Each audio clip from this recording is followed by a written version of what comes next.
Sem dúvida, todos já ouviram esta ilustração, um homem falando com Deus, dizendo: Senhor Deus, se um dia é como 1000 anos diante do Senhor, e se as nações são como um pingo que cai de um balde, quanto vale R$1 milhão aos olhos do Senhor? O Senhor respondeu: R$1 milhão são como um só centavo. Ótimo, respondeu o homem, então o Senhor pode me emprestar um só centavo? Tudo bem, disse o Senhor, mas tem que esperar um só dia. A gente pensa na cronologia de Deus, é diferente do que nossa cronologia. A gente pensa em termos de 60 anos, 70 anos para uma vida inteira. O Senhor pensa em termos de eternidade. Então pensamos na queda do homem, Adão e Eva caindo no jardim, e o Senhor prometeu um Redentor, mas demorou 4.000 anos para a chegada de Jesus, depois da queda do homem. 4.000 anos. Quando Jesus se encarnou, ficou na terra 30 e poucos anos ensinando, fazendo milagres, morrendo como nosso sacrifício, depois ressuscitando dos mortos e ascendendo ao Pai. Ele prometeu sua volta logo, mas já passaram 2.000 anos. Então eu digo que a cronologia de Deus é um pouco diferente da nossa cronologia. A gente pensa em logo como sendo logo, antes da próxima refeição, por exemplo. Mas no caso de Deus, o relógio dele é diferente. Então, à luz desta diferença entre o horário que nós desejamos e o horário perfeito de Deus, Tiago vai nos exortar para ter paciência. Deixe-me ler com vocês Tiago capítulo 5, versículos 7 a 11, nosso texto para hoje de manhã.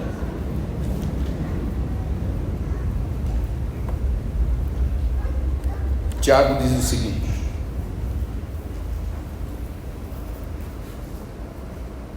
dá para colocar na tela, você acha? Tiago 5, 7 a 11. Eu não incluí no PowerPoint. Acho que você tem que... Então, Tiago 5, 7 a 11.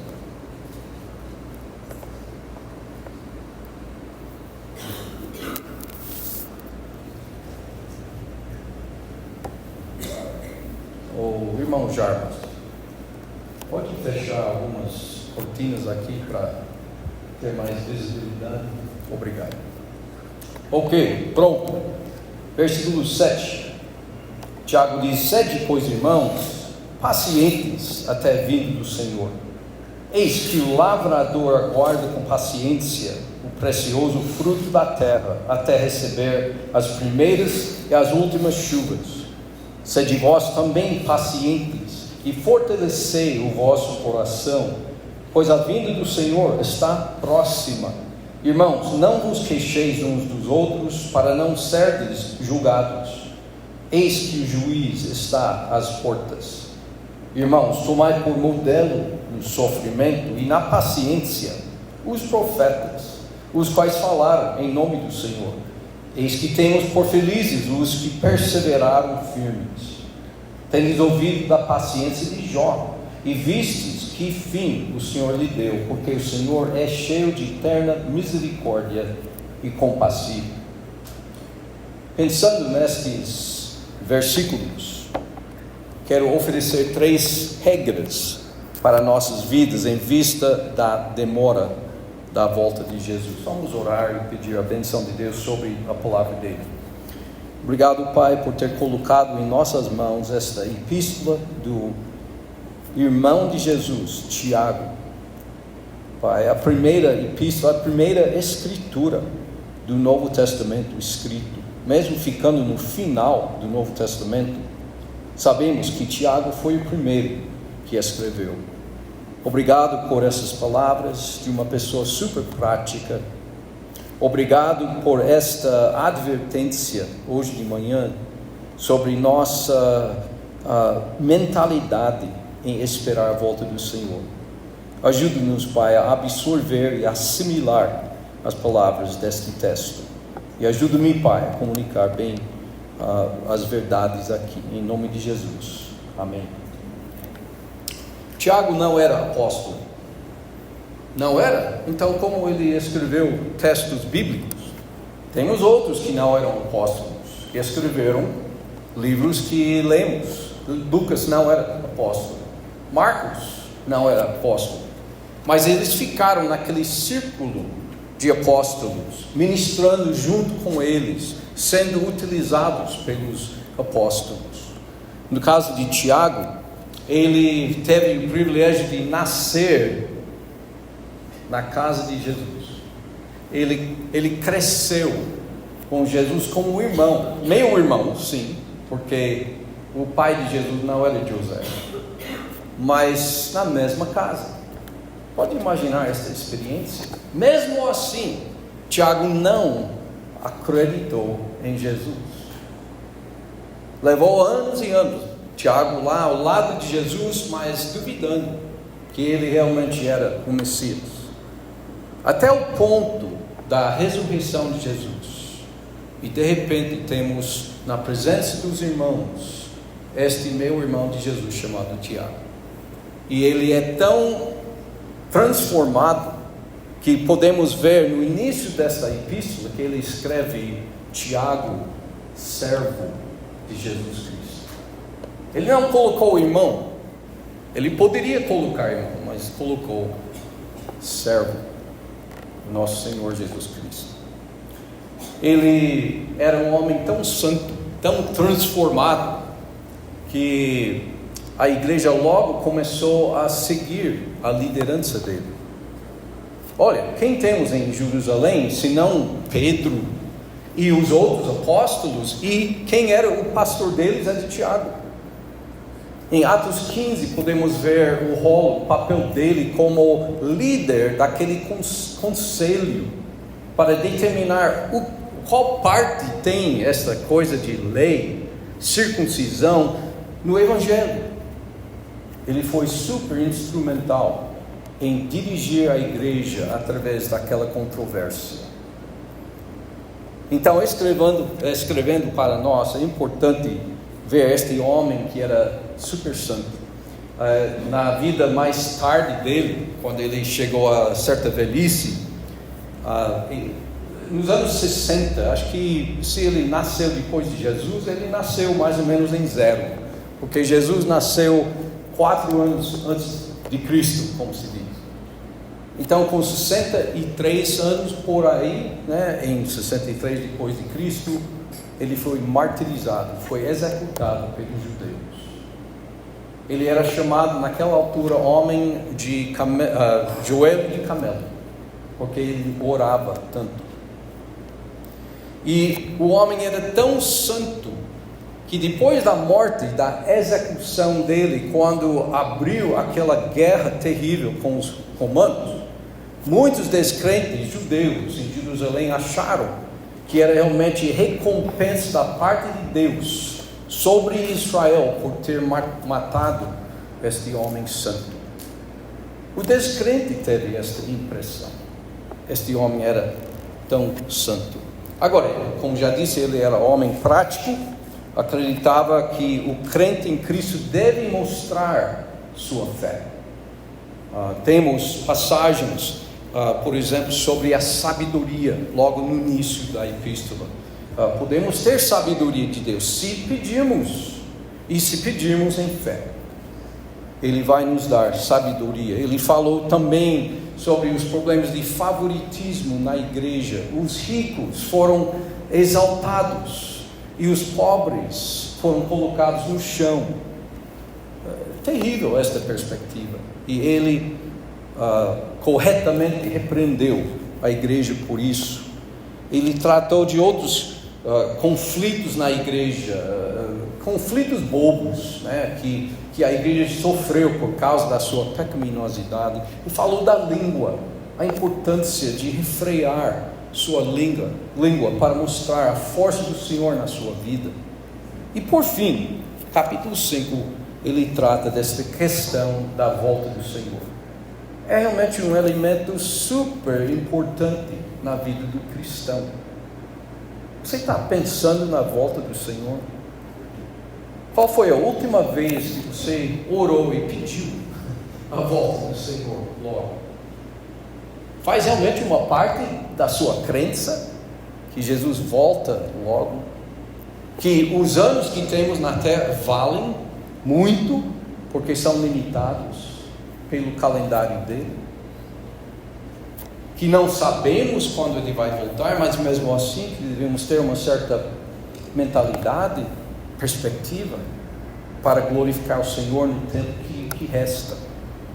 Então eu quero colocar essas 3 regras que vêm desse livro de Tiago para nos orientarmos. A primeira regra é de ser paciente, pois o que vem é precioso.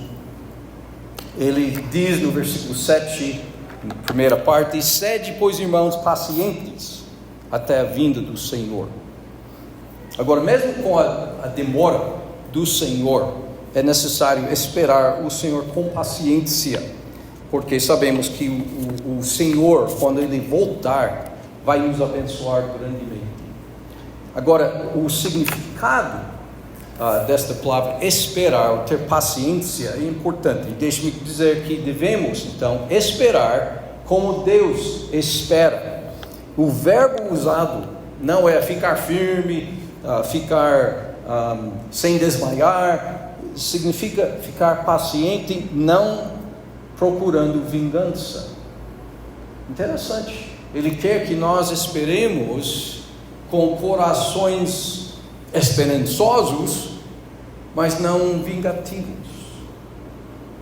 Quem sofre por causa do Senhor pode sofrer perseguições.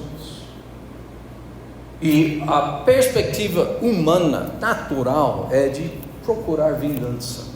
Então, de orar: Senhor, volte logo, porque eu sei que quando o Senhor voltar, você vai julgar esses ímpios. Mas em vez de falar desse jeito, de vez de pensar desta maneira, vamos pensar como Deus. Vamos esperar como Ele espera. Por que Ele não voltou ainda? Será que Ele não sabe o que fazer? Será que Ele está ainda formulando o seu plano? Não, Ele tem um plano estabelecido. Mas esse plano tem um elemento chamado compaixão. Deixe-me ler uma passagem que Pedro escreveu em 2 Pedro.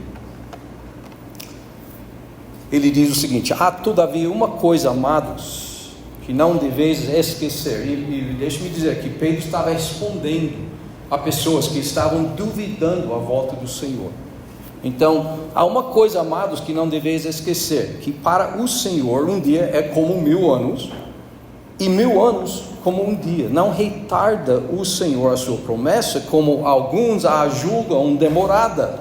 Pelo contrário, Ele é longânimo para convosco, não querendo que nenhum pereça, senão que todos cheguem ao arrependimento. Este é o motivo pela demora dele. Ele está esperando o arrependimento de pessoas.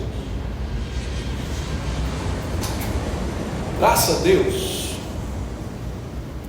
Ele não voltou antes do meu arrependimento. Ele esperou. E com poucos anos eu acreditei em Jesus, fui salvo, e agora eu tenho uma eternidade bendita, porque Ele esperou. Graças a Deus que Ele esperou até depois do meu nascimento. Você já pensou desse jeito? Que a demora dele possibilitou a salvação de muitas pessoas. Espero que possibilitasse sua salvação. Espero que você esteja acreditando em Jesus Cristo, porque só fé em Cristo vai salvar o pecador. O Senhor tem bons motivos por adiar a volta de Jesus Cristo, seu Filho amado. Tiago poderia ter notado que o Senhor não voltou durante a vida dele.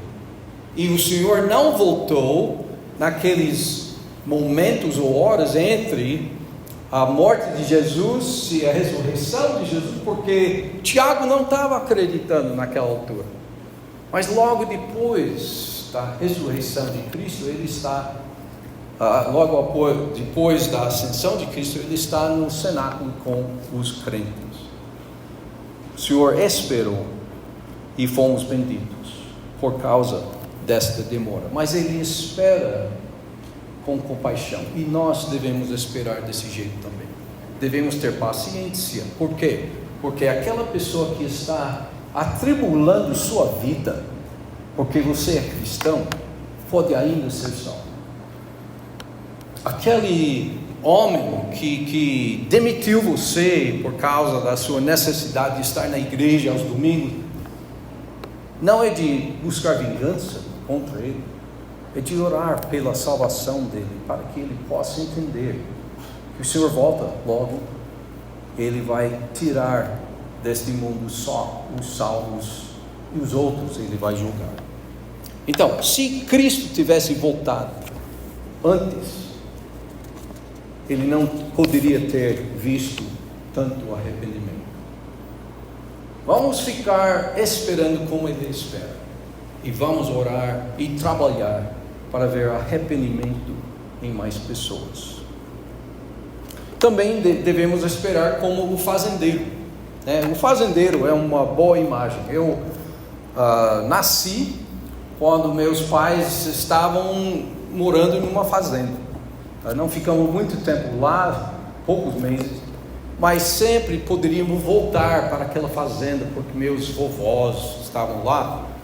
E é uma maneira de viver totalmente diferente do que aquele que trabalha em uma fábrica, coisa assim.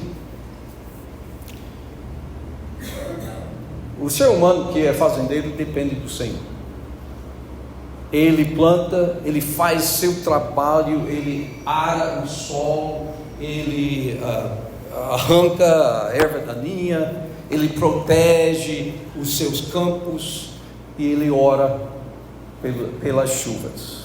E neste caso temos esse tipo de linguagem: eis que o lavrador aguarda com paciência o precioso fruto da terra, até receber as primeiras e as últimas chuvas. Esse tipo de paciência é a paciência de não ficar sem vingança, mas de ficar ativo, produtivo, mesmo esperando, de esperar com diligência, não só a paciência, mas diligência, trabalhando para promover o reino de Deus, ainda esperando pela volta do Senhor. Este fazendeiro na região de Israel esperava 2 chuvas, realmente épocas de chuva. Em outubro, novembro, houve as primeiras chuvas, logo depois de plantar. E em abril, as últimas chuvas, quando logo os frutos do chão seriam ceifados. Mas levaria até 4 meses depois de plantar para ver aquelas brotas, aquelas folhinhas saindo do sol. Paciência, mas paciência misturada com muito trabalho. E o Senhor diz que devemos ter esse tipo de paciência ativa, produtiva, enquanto esperamos. Paciência diligente. Devemos esperar pela volta do Senhor desse jeito, porque sabemos que aquilo que vem é precioso. No caso do Senhor, no caso das plantações, é precioso que o Senhor vai providenciar quando nosso tempo acabar. A terceira maneira de esperar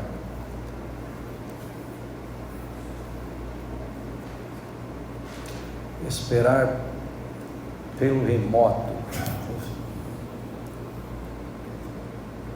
Ok. De esperar com firmeza em coração. Ele diz: sede vós também pacientes e fortalecei o vosso coração, pois a vinda do Senhor está próxima. Então, além de esperar sem vingança, além querendo arrependimento, além de esperar com diligência, devemos esperar com firmeza, com fé, confiando na palavra do Senhor. O Senhor prometeu enviar seu Filho, então devemos contar com isso. Eu não coloquei os primeiros versículos de 2 Pedro 3, onde ele deu essa resposta do Senhor esperar mais arrependimento, mas no início daquela passagem temos essas palavras: pessoas duvidando, onde está a promessa da sua vinda? No versículo 4. Essas dúvidas geram vidas dirigidas pelas paixões, não por Deus. Onde está a promessa da sua vinda? E por isso devemos ser advertidos a esperar com firmeza de coração. Enquanto a demora de Deus, temos de lembrar que a extensão desta vida na terra é mínima. Podemos pensar em 70 anos como realmente um prazo enorme, mas olha, pense bem na eternidade. Nosso filho André, tem debilidade, não pode andar, usa cadeira, mas ele toma muita esperança no fato de que esta vida é bem limitada em tempo, porque 70 anos é pouca coisa na eternidade. Então vai servir da primeira página de um jogo de enciclopédias, que vamos viver depois, sem essas dificuldades que temos nesta vida. Devemos esperar com fé, devemos esperar com firmeza de coração, devemos esperar olhando para esses 2000 anos que já passaram, como a paciência do Senhor e a exigência do Senhor de esperar com corações firmes. Um dos frutos do Espírito, se você ler Gálatas 5, é paciência. Faz parte dos 9 elementos, aquele fruto que o Espírito Santo gera no crente. Paciência devemos exercer com liberalidade, generosamente, porque sabemos que o Senhor vem, que a vinda dele vai ser uma bênção sem par, mas que a vinda dele vai envolver julgamento. Então devemos testemunhar, devemos divulgar a palavra, as boas novas, para que mais pessoas possam arrepender-se antes da vinda do Senhor. A primeira regra para nossas vidas, em vista desta demora de Jesus em voltar, é que devemos esperar pacientemente. Sabemos que a volta dele resolveria tudo, mas há mais 2 regras. A segunda regra que vamos achar, acho que eu já coloquei, desculpe, eu vou pular aquele versículo. A segunda regra: não se queixe uns dos outros, pois Deus vai julgar. O que quer dizer isso? E por que o Senhor incluiu esta regra com um assunto como a paciência para a volta do Senhor? Não deve se queixar. Olha esta linguagem aqui, versículo 9: irmãos, não vos queixeis uns dos outros, para não serdes julgados. Eis que o juiz está às portas. Essa linguagem sobre queixas e murmurações é super importante lembrar enquanto esperamos. A paciência deve envolver um espírito de harmonia. É uma coisa esperar pacientemente, é outra coisa esperar com muita dificuldade, com muita rancor, com amargura no coração. E Tiago diz que não devemos guardar esses problemas em nossos corações. Ele fala muito no livro dele sobre os problemas, conflitos na igreja. Ele volta mais uma vez para tratar desse assunto com a base na volta do Senhor Jesus Cristo. E o motivo, ele diz, é que o Senhor vai julgar. Ele está chegando, ele vai ficar julgando o cristão por suas atividades nesta área. Você já ouviu julgamento da Bema? 2 Coríntios capítulo 5 fala disso, capítulo 5 versículo 10. Eu não coloquei na minha apresentação, mas sabemos que ele vai nos julgar pelas coisas boas e más que fizemos. Isso não é para negar a salvação a ninguém. Ele não vai tirar a nossa salvação. Mas na bema, no julgamento do crente, depois dessa vida, acho que ele vai disciplinar. E Tiago diz que por isso devemos manter a harmonia entre nós. Temos o mesmo Salvador, temos os mesmos alvos, o Espírito está em todos nós, devemos refletir esse fato, em vez de se tornar realmente um exemplo mau daquilo que o Senhor pode fazer na vida de uma pessoa. Devemos fazer marketing autêntica durante nossas vidas. Devemos mostrar esse Salvador que mora dentro de nós. Não vos queixeis uns dos outros, para não serdes julgados. Eis que o juiz está às portas. Eu vou usar uma palavra aqui para a volta do Senhor, que mostra a cronologia de Deus. A volta do Senhor é iminente. Sendo iminente, significa que nada mais tem que acontecer antes da volta dele. Não estamos esperando nenhum terremoto, nenhuma guerra, não estamos esperando nenhumas condições, milagre, nada. É a próxima coisa na agenda do Senhor: enviar seu Filho Jesus Cristo. A iminência, então, da volta de Jesus significa a iminência do julgamento dele, tanto do inimigo, do ímpio, quanto do crente. E com esta perspectiva de julgamento, não devemos pecar. Não devemos pecar um contra o outro aqui na igreja. Devemos manter uma unidade, uma harmonia entre nós, porque Ele está lá fora olhando para tudo. Ele está às portas, Ele está ouvindo, né?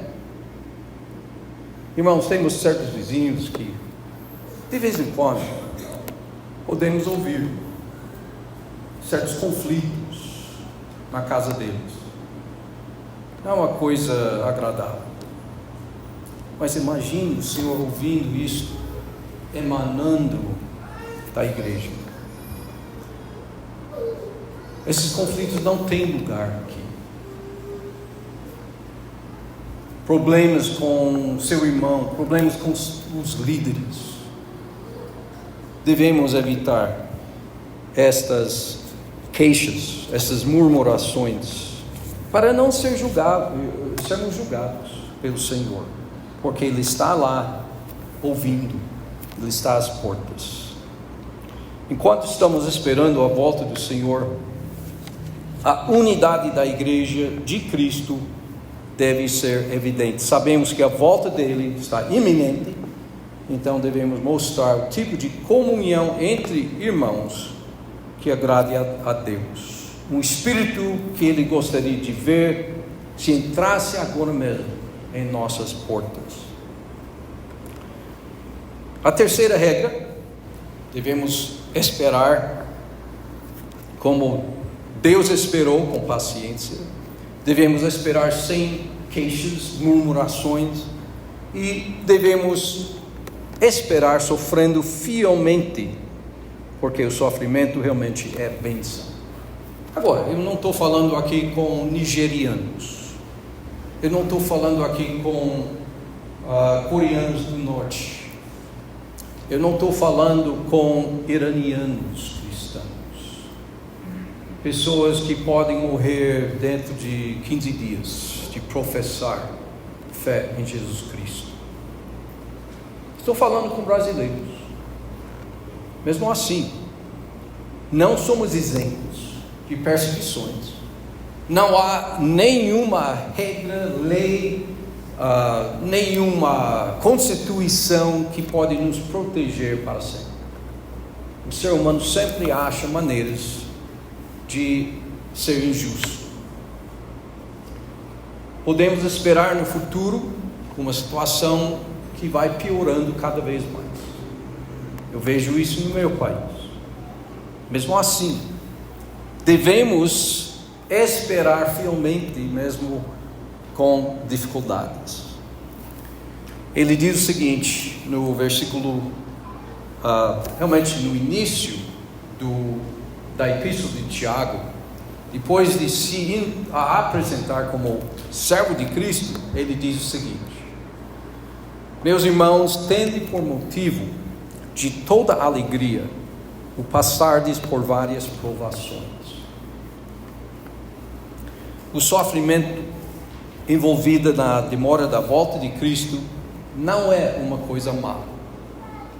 O sofrimento em servir e viver para Cristo não é uma coisa má. O sofrimento é uma coisa normal. Aqui Tiago menciona 2 exemplos bons de homens que sofreram por Deus e foram respeitados e até benditos por todos. O primeiro exemplo são os profetas. Eles falavam em nome do Senhor e eram benditos.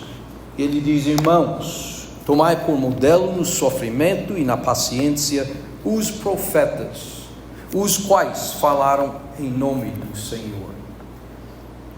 É quase automático no Antigo Testamento que o profeta que falava fielmente as palavras do Senhor sofreria as mãos dos judeus. É automático. Cristo sofreu por isso. Falou as palavras do Senhor e o homem pecador não gosta disso. Mesma coisa com Israel. Eles perseguiram os profetas sem fim. De todos os profetas, acho que aquele que sofreu mais, além de Jesus, foi Jeremias. Ele não foi martirizado, e houve profetas martirizados, mas Jeremias passou 40 anos experimentando sofrimentos por causa das pessoas sem fé. Ele realmente foi respeitado mais tarde, nos tempos de Jesus. Ele foi chamado o profeta, né?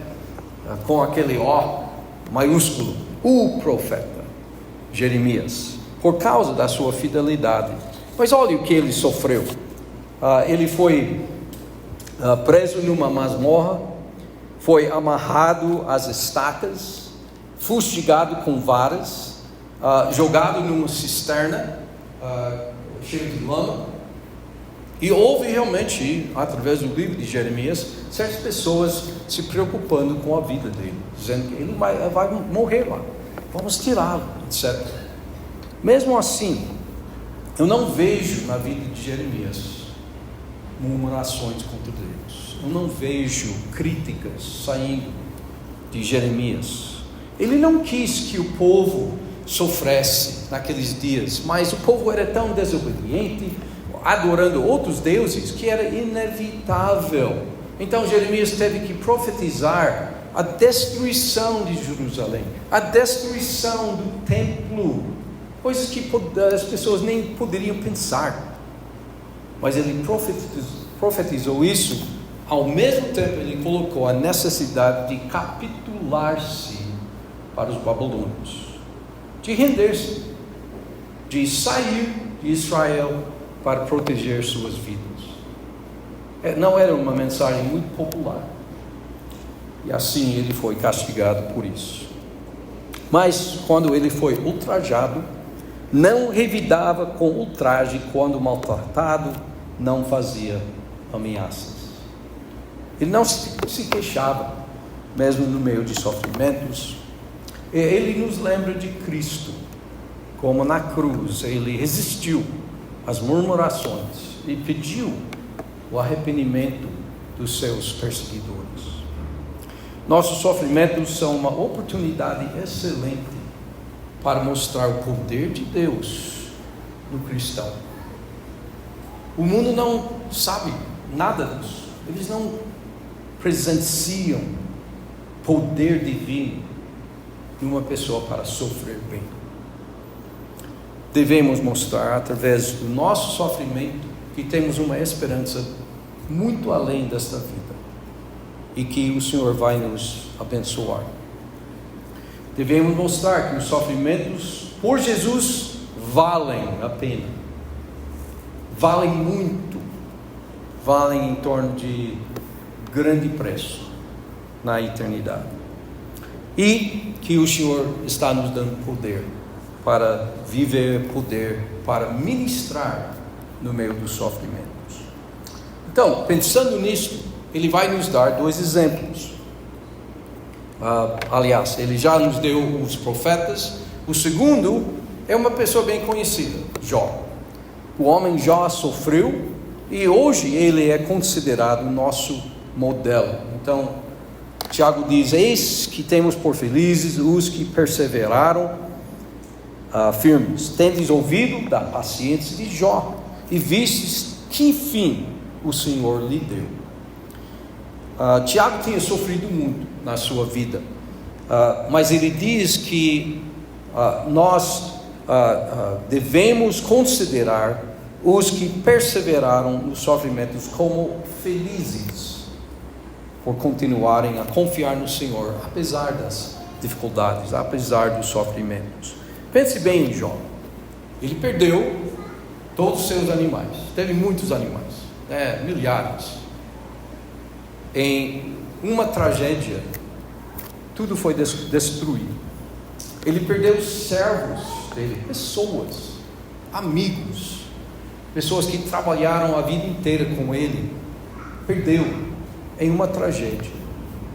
Perdeu os 10 filhos. Imagine, é coisa terrível perder um filho, mas 10 filhos de vez. Ele não perdeu a esposa, mas a esposa até contribuiu para os sofrimentos dele, tentando incentivá-lo a amaldiçoar o Senhor para morrer. Mas ele passou por todo esse sofrimento sem murmurar contra o Senhor, sem perder o testemunho que ele tinha como seguidor de Deus. Então a palavra paciência usada de Jó indica perseverança forte, permanência, constância na face de grande desânimo e dores. E acho que Tiago quer que nós soframos desse jeito também, com perseverança, com permanência, com constância, não desaparecendo do cenário por causa dos nossos sofrimentos, mas se tornando uma porta-voz ainda mais forte para o Senhor Jesus Cristo. Jó, ele sofreu tudo e no final o Senhor o recompensou. Quando todo o sofrimento de Jó acabou, Jó, que através do livro dele tinha de vez em quando falado que ele quis falar com Deus face a face, porque ele quis mostrar sua inocência no meio de sofrimento. Eu não vejo isso como murmuração, é simplesmente um sentido que todos nós poderíamos ter.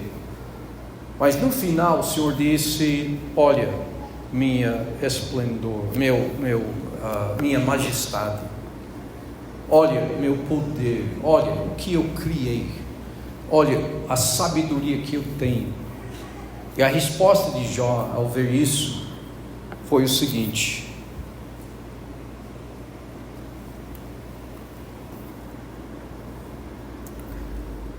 eu te conhecia só de ouvir, mas agora os meus olhos te veem. Por isso me abomino e me arrependo no pó e na cinza. Mesmo assim, com esta dificuldade na vida de Jó, Tiago diz que devemos olhar para ele como modelo, aquele que ficou firme até o fim, constante, permanente como seguidor de Deus. Ele não jogou tudo fora, ele até abraçou mais o Senhor em tudo isso. E a atitude dele é importante para nós imitarmos, porque nosso sofrimento não deve nos tirar do caminho de seguir fielmente o Senhor. E por fim, pensando nesses dois exemplos, os profetas e Jó, sabemos que o Senhor é compassivo. No final deste trecho, temos mais um versículo. Se o irmão pode me ajudar. Ok.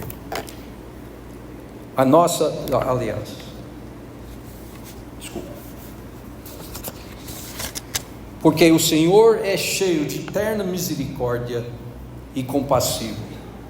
Apesar de tudo que poderíamos experimentar, dificuldades, perseguições, doenças, ferimentos, perdas de familiares, apesar de tudo isso, devemos lembrar que o Senhor é cheio de compaixão, cheio de misericórdia. Não devemos duvidar da bondade do Senhor. Não devemos colocar sempre aquela palavra, por quê? Por quê? Sabemos que o motivo do Senhor é bom, é perfeito. Ele faz exatamente o que é necessário para nosso bem-estar. Ele mandou Jesus Cristo, mas apesar de sofrermos, podemos ter a confiança nele que ele sabe nos atribular. Ele sabe nos amadurecer pelos sofrimentos. Então, devemos parar de duvidar. Devemos parar de perguntar. Devemos parar de reagir com queixos e murmurações e até mágoas entre irmãos por causa do sofrimento que o Senhor está permitindo em nossas vidas com grande compaixão. Não há quem sofre pelo Senhor sem ser abençoado. Os profetas de Jó não gostavam de suas experiências, mas eram abençoados, mostrando esta grande verdade que o apóstolo Paulo colocou em capítulo 4 de 2 Coríntios. Ele diz: a nossa leve e momentânea tribulação produz para nós eterno peso de glória, acima de toda comparação. Está vendo a primeira parte? Nosso sofrimento ou tribulação é chamado leve, momentânea, temporária. Mas olha, o produto disto é uma glória em vez de tribulação. Glória, bênção. E esta bênção não é leve e momentânea, é eterna e pesada. Sofrimento realmente tem seu trabalho. Tiago disse no início da sua epístola que nossas provações devem fazer seu trabalho perfeito, devem ser completados. Não devemos sair antes do tempo, devemos deixar que o Senhor faça a sua obra em nós, porque o resultado é bênção. Enquanto esperamos a volta de Cristo, estamos, todos nós, passando por tribulações, dificuldades. E às vezes essas dificuldades parecem muito injustas. Pode imaginar a Meida, tudo que ela passou, e ela vai fazer outra biópsia este mês. Porém, sabemos que mesmo perdendo o emprego, mesmo perdendo amigos por causa da sua fé e seu testemunho, um casamento problemático, filhos desviados, problemas de finanças, tudo isso pode atribular nossas vidas. Mas sabemos que o Senhor está deixando aquela leve e momentânea tribulação produzir uma glória eterna e pesada em nós, que não tem comparação. O que estamos experimentando não tem comparação nenhuma com o jeito que Ele vai nos abençoar. No meio dessas dificuldades, somos exortados a sofrer fielmente, de manter aquela firmeza de coração, de ficar constante diante do Senhor, permanente, sofrendo fielmente.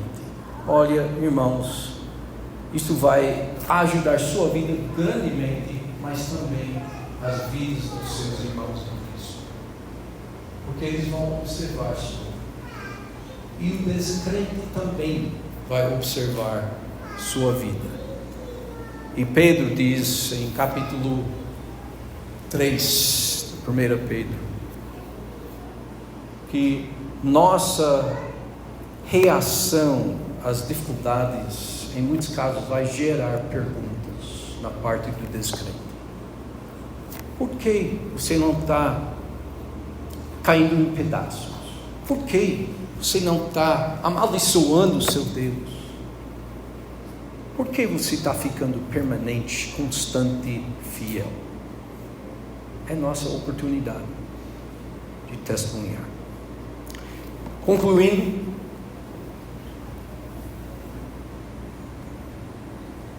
desculpe, irmão, acho que a pilha está morrendo. A volta de Cristo já demorou quase 2000 anos, mas o horário perfeito de Deus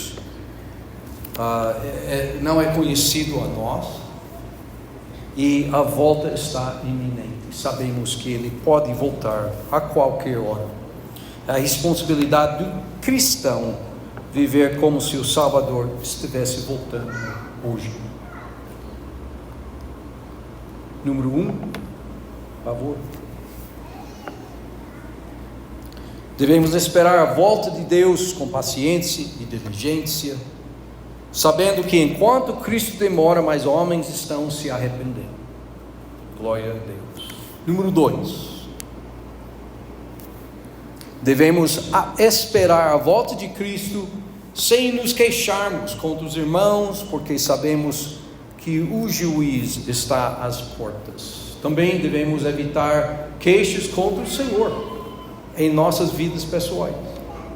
E número 3, por favor, devemos ser fiéis enquanto esperamos a volta de Cristo, mesmo com sofrimentos, porque nossos sofrimentos se tornarão em bênçãos quando Ele vier. Você está pronto para a volta de Cristo? Você está mostrando paciência, esperando como Deus, como um fazendeiro, com um coração firme?